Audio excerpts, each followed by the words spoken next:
Hey guys, and welcome back to the garage. Today we are going to be putting down some garage flooring on this ugly concrete floor here, and you can see the samples there. Those were the sample tiles that were sent to me. I ended up ordering this flooring directly from RaceDeck. I was able to get a 20% discount off $4.75 per square foot price for these tiles. If you join the Garage Journal forum online, they will, and give them a call, mention the Garage Journal forum, mention that you're a member, totally free to do. They will give you a 20% discount, so totally worth doing. Anyway, bit of a segue there. What I wanted to do first, and you can kind of see it here, I've put down some landscape fabric.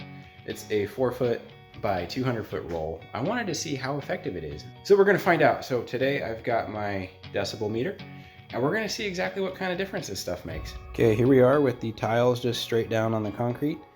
And I've got, flip-flops because they tend to make a lot of noise. And got the decibel meter here.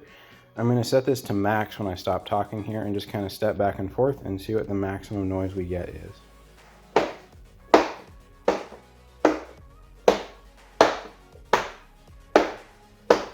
Okay, you can see there that we've got 97.6 decibels. That's actually louder than me talking right now. So that's just the tiles on the concrete. So I'm going to go ahead and reset and try it exactly the same way over here. Okay, we are all set here for another test with the tiles on the landscape fabric. I'm going to go ahead, step up here, stop talking, reset the meter, and see what we get.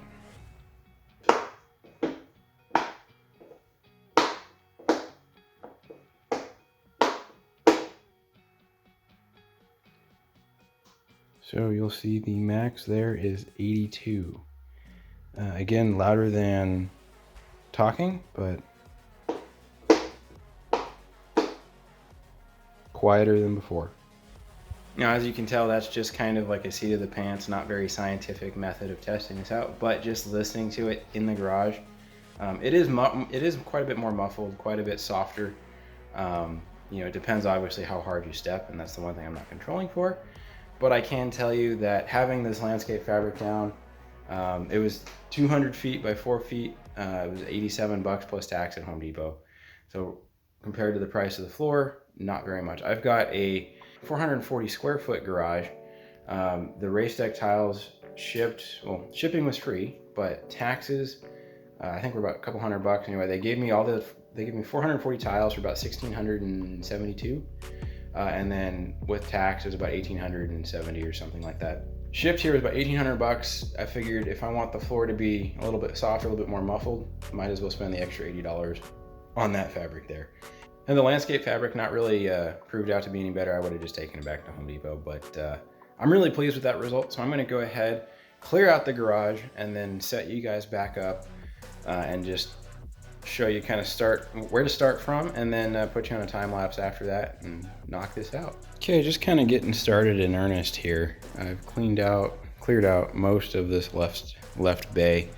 What I'm going to do is roll out the landscape fabric, just do one kind of roll all the way down, tack it in place with some tape temporarily, keep it as taut as possible, and then start running tiles all the way down, and then bring them out this way and probably just do this left bay.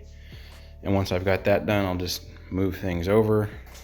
I'm going to start in this corner, and they have you start with this male side. They've got on the other side, these pegs are the male side and these loops are the female side. So they have you put the male side up against the wall and the other male side up against the front of the garage. Now, you're gonna want to allow for expansion in the heat. So I've decided to leave a 1/2 inch gap on either side. And these are 1/2 inch thick tiles. So I just took this male side, put it down, and got nice and ensured really that it's exactly 1/2 inch away. Once I did that, I came over to this front side here and opened up the garage door, figured out where I wanted this sort of transition to lay. So I've got this flush with the concrete pad for the garage. and run it all the way here. I decided to use the edge trim piece here just to finish this off. Otherwise I would have had to move the whole thing forward and this would have stuck out. This trim piece would have stuck out forward under the garage door, which you can do, but for me, since my driveway dips down very quickly, these trim pieces would have been sort of hanging out and not really supported. So for my application, it just made more sense to have this trim piece here flush with this, and these trim pieces flush with the front of the concrete slab of the garage. Now, the trim around the garage door rail, come over here. The first tool I used to get that shape, describe that shape of the door, was this guy. You just press a shape into it and it mimics it. So once you get your shape, you just take a Sharpie, transfer that shape onto the tile. Some careful measuring with a tape measure to kind of help me pinpoint where that shape needed to go on the tile. And then in terms of cutting it out, I used my Japanese pull saw, this guy here, just kind of to experiment. I don't think I'll be using that again. It did work incredibly well. It's very sharp. It cut through very, very quickly, but not as easily as using the jigsaw. I used the jigsaw to notch out this curved area. I think I will use the jigsaw anytime I have a special kind of curve to follow. I'll probably bring out table saw tomorrow, depending on how many of these I need to do. Most likely the table saw is what I'll be taking out, just because it'll ensure a straighter cut. So I'm gonna go ahead and get started. The first thing, I guess the very, very first thing before I roll off the landscaping fabric, is to make sure the floor is clean. It doesn't have to be as perfectly clean as you would do with epoxy. Obviously, we're just putting this on top. It's a floating floor. It's not being glued down. I don't have to make sure it's bonded properly or anything like that. So I'm just gonna give it one final sweep up before we start laying this, just to make sure there's not a whole lot of dust, debris, or bits trapped under here. Okay guys, as you can tell, I've already laid out one row of the landscape fabric. I'm gonna start going down the wall just to get a couple of rows of tile that way and come out maybe a little bit this way, just to kind of lay down this fabric before I start getting into the dryer. This is how the tiles come from RaceDeck in the box. They come in a 2x2 square, 4 tiles together. To disconnect these, if we're going to be running them sort of single down the wall, simply snap them this direction over your leg. Do not go that way, you'll damage the tile. So let's go ahead and get these split apart.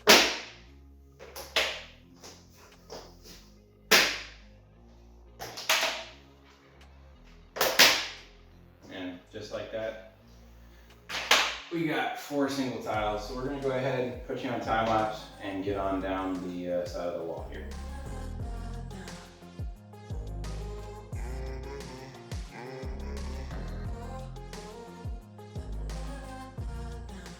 Okay, I've got that very first run of tile done using this piece of sample tile as my spacer guide to ensure I've got a 1/2 inch expansion gap running down the length of that run. What I'm going to do now is go reference my pattern, which I now realize I haven't shown you guys.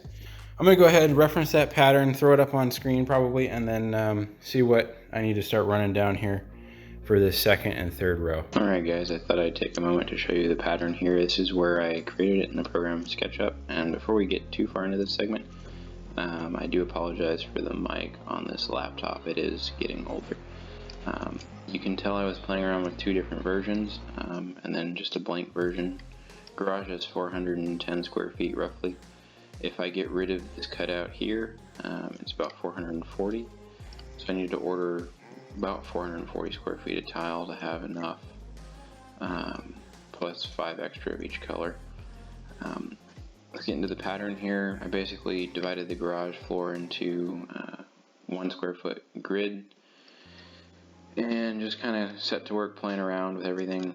I got my major bits of furniture in here accounted for. My furnace is sort of up to the right of the washing machine there. But you can tell this is the pattern. This is what we're going to be putting together.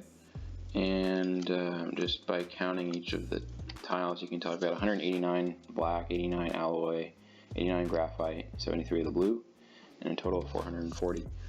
These are the tiles as I plan on laying them out. And the nice thing about this layout is I can choose between either the 1x1 checkerboard or the 2x2, and don't need to change the number of tiles I've ordered, so I can literally make that decision on the fly or change it in the future even. So now that you have all seen the pattern, I'm just going to go ahead and start laying down some of this.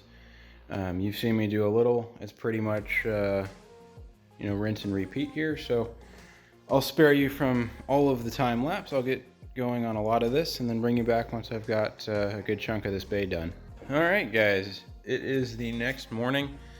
I didn't start this project yesterday until about 6:30 in the evening. So this is about 3 hours worth of work. The majority of it was actually moving the stuff in the garage, so the washing machine, the dryer.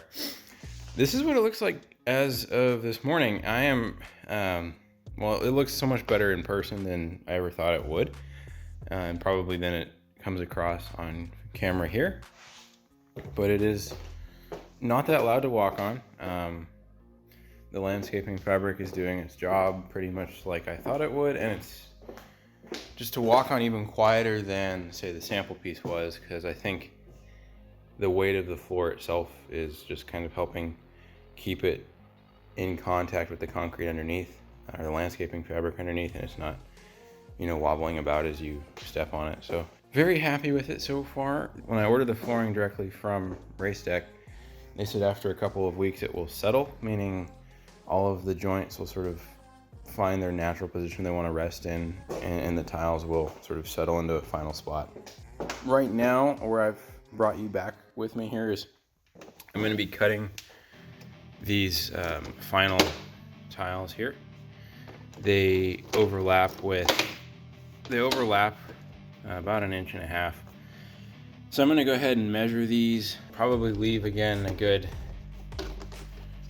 1/2 inch gap using one of these tiles as a spacer shim between here and the back of the foundation. And we're going to go ahead and get it cut on the table saw over there. So I'm going to go ahead and measure, plug everything in, and there's the dog, and get everything ready to go. Alright guys, so I've got the tile that I'm going to be cutting. It will be cut, I'm going to cut 1 3/4 inches off the end, just measured with a tape measure. Setting this up so the fat side, the larger side, is on the right side of the blade. The blade will slice over the top of the tile, down to over through the tile and down through, I guess from top to bottom. So all the burrs will be on the other side, so the tiles will look pretty good underneath, pretty good from the top. I'm gonna go ahead and line up the blade and then make the cut.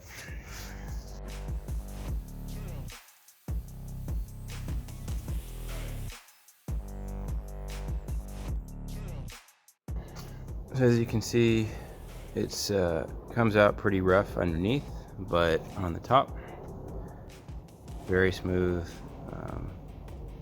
So good finished product. All right, guys, the day's progressed on a little bit. I've made quite a bit of progress here. I know it doesn't seem like it. I'm still roughly halfway across the floor, but I wanted to do this without having to disconnect the dryer from the gas line, so it involved a little bit of shuffling. The washing machine's quite heavy, doing that on my own, so I had a lot to move around, and that took up a lot of time, but kind of headed over into phase 2 here. I've emptied out all the stuff on the right side, moved it onto the driveway, vacuumed it all up, laid out another 4 feet of the noise, I guess the landscape fabric. It's noise canceling cloth. It really does deaden the echo in here quite a lot, just having this laid out like that. Far more so than I would have expected. Well, now that I'm at this point, I think I want to take a moment and just kind of highlight why I chose RaceDeck, why I went with the Diamond Track, with all the other options out there. You can do the Swiss Track stuff, or the free flow. Swiss Tracks has a free flow option, RaceDeck has a free flow option.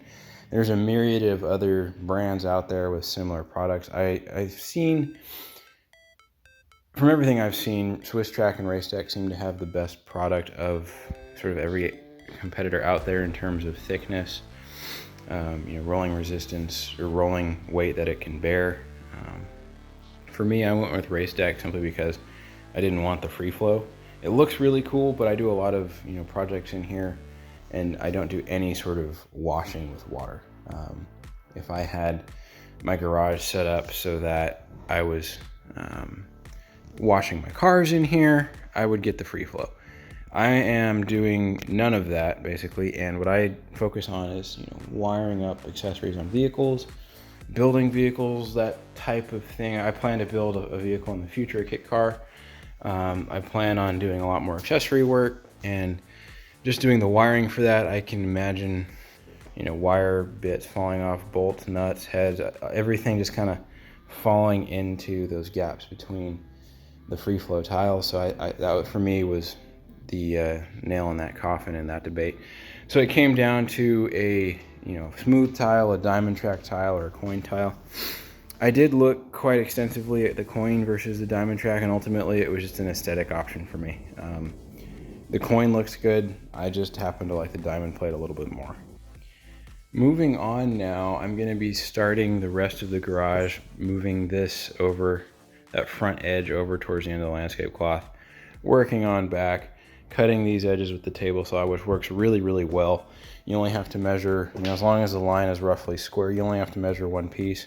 The fence doesn't change, you just rip them all the rest of the way. So that is something I'm really pleased with.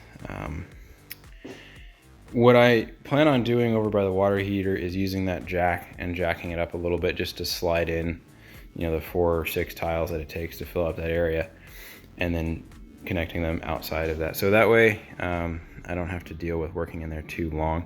I'm going to do the same thing over here now. You'll notice I've already jacked up this edge a little bit, or this side. And I didn't actually jack it up half an inch. I've probably only jacked it up, maybe a couple of millimeters.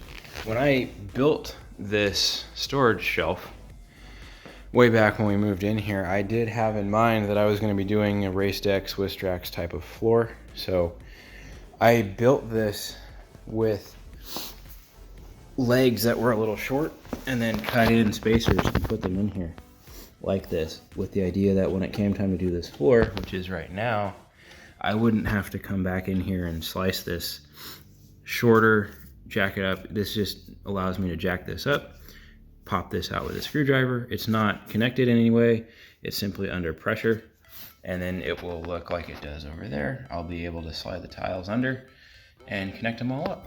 I'm going to go ahead and get started.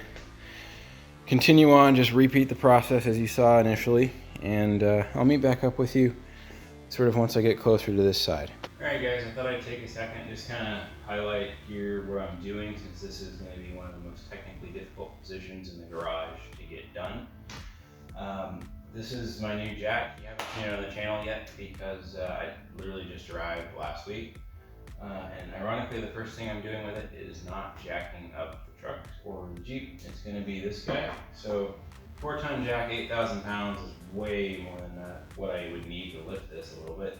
So far, I've been really impressed with the jack. If you're interested, DM me and I will send you a link. It's just a Daytona 4-ton jack. Using this 2x4 to get the height I need. Jacked up that side, cut the landscaping fabric to length because I wouldn't be able to get the roll underneath. The roll's that big in diameter. So I cut it to length and then just slid it through, and now I'm going to jack up this side and do the exact same thing. And I'm going to put you guys in hyperlapse so you can see that happen.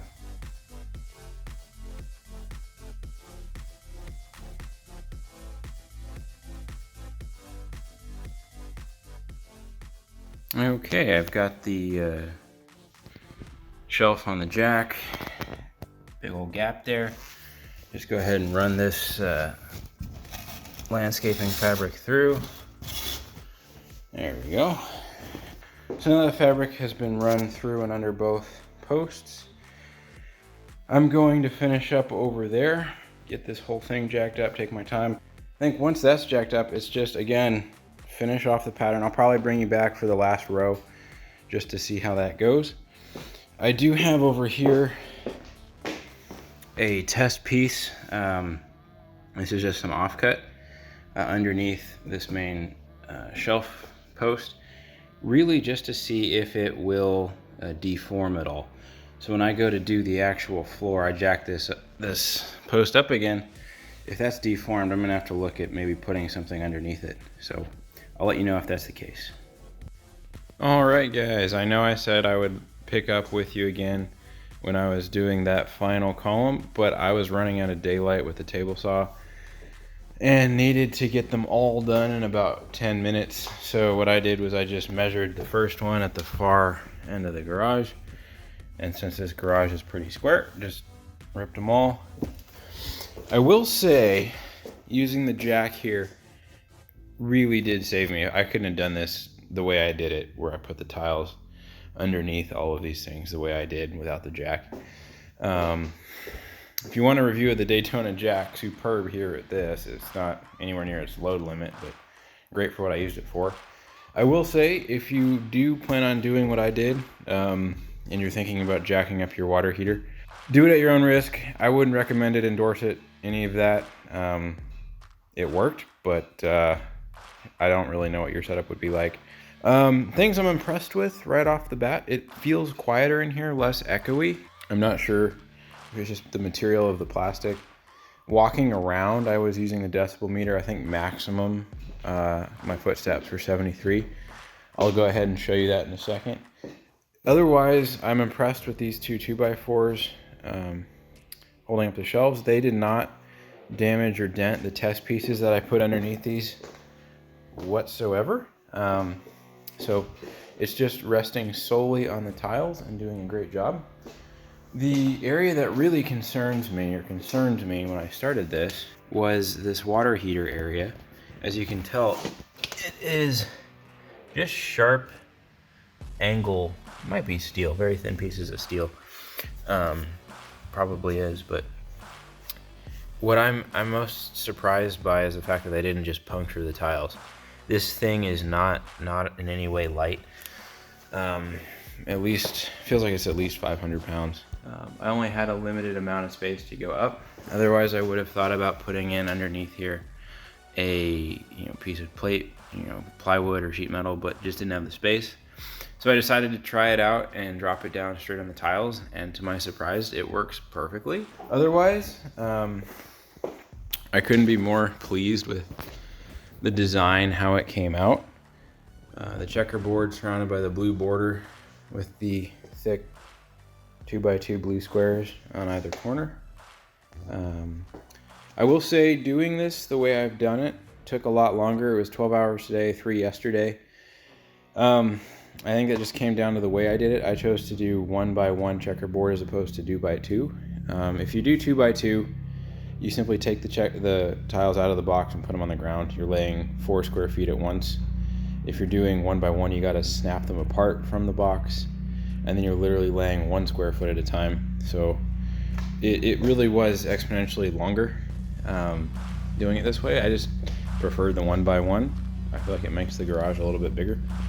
And when you are laying this, take as many times as you can, as many chances as you have to lay down maybe 2x1, or over there underneath the workbench I was doing 2x2 tiles, and that went so much quicker. The other reason it took forever was I decided to jack up the shelves and the water heater. That was another probably 2 hours on its own. So just making sure I did that, didn't break anything, didn't damage anything. So it was important to me that I did it properly, and I'm really pleased with the outcome here and the final result.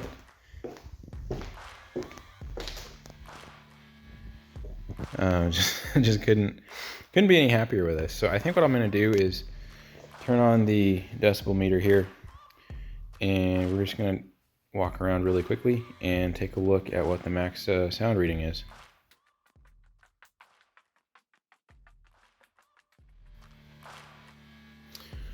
Okay, so 63.4 is, or sorry, 73.4 is just a little bit louder than my truck going down the road. My truck is very, very quiet. Like I said, it almost feels quieter with the tile down than without, so that is quite surprising. I didn't expect that, but I am very pleased with it. All right, so that is the complete install of my RaceDeck garage flooring. In my garage, again, it was 440 square feet thereabouts. I ordered 5 extra of each tile. I ended up needing 1 extra black tile because I screwed up putting down the edge piece with the table saw cut. It can't hurt to have a few extra. They're not that expensive. And I did the whole garage for $1,800 with tax, shipping, everything. A lot less than epoxy, and I don't have to worry about, you know, the epoxy peeling up because, you know, if there's an issue with one of these tiles, I can just pry it up, put a new one down.